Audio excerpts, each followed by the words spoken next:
ថាខ្ញុំវាឈួតតែសម្រាប់ខ្ញុំវាជាធម៌ពល Check it out Let's go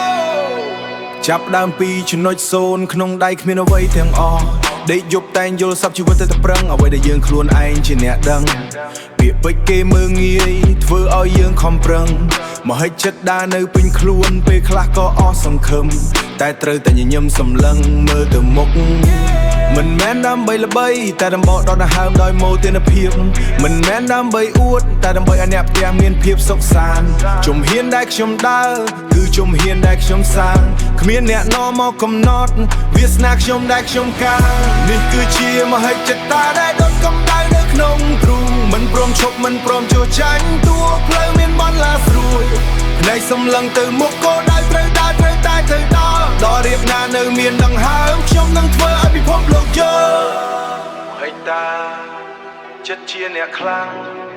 មហិច្ឆតាគ្មានពាក្យថាខកខានសម្លឹងមើលកញ្ចក់ឃើញអ្នកប្រយុទ្ធដែលមិនចេះហត់ការងារ24ម៉ោងចិត្តស្មោះត្រង់មិនចេះក្បត់គេទៅដើរលេងគេទៅសប្បាយតែខ្ញុំនៅមុខក្រដាស់សរសេររឿងរ៉ាវជីវិតសរសេររឿងរ៉ាវជីវិតបង្កើតវាសនាឲ្យមានពន្លឺច្បាស់ជួបឧបសគ្គគឺរៀនពីវាមិនមែនរត់ចោលទេជួបមនុស្សពលគឺដើរចេញមិនមែនឆ្លោះជាមួយគេរស់ក្នុងពិភពលោកដែលប្រជែងតែខ្លាំងជាងម្សិលមិញមហិច្ឆតាដូចជាសមុទ្រគ្មានព្រំដែនគ្មានថ្ងៃវិលវិញគេចង់ឃើញខ្ញុំដួល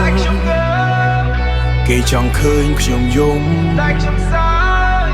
ព្រមហិច្ឆតាគឺជារបងការពារខ្ញុំពីភាពទួនជ្រាយដល់ថ្ងៃដែលខ្ញុំឈ្នះពិភពលោកនឹងចាស់ឈ្មោះខ្ញុំឲ្យល្បីរាយប៉ាយនេះគឺជាមហិច្ឆតា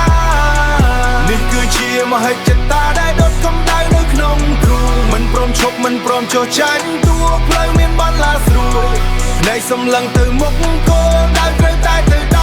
ល់រៀបណានៅមានដង្ហើមខ្ញុំនឹងធ្វើឲ្យពិភពលោកយល់ដល់រៀបណានៅមានដង្ហើមខ្ញុំនឹងធ្វើឲ្យពិភពលោកយល់ Keep grinding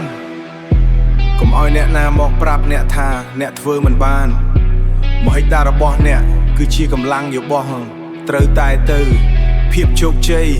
កំពុងរងចាំនៅទីនោះ Peace out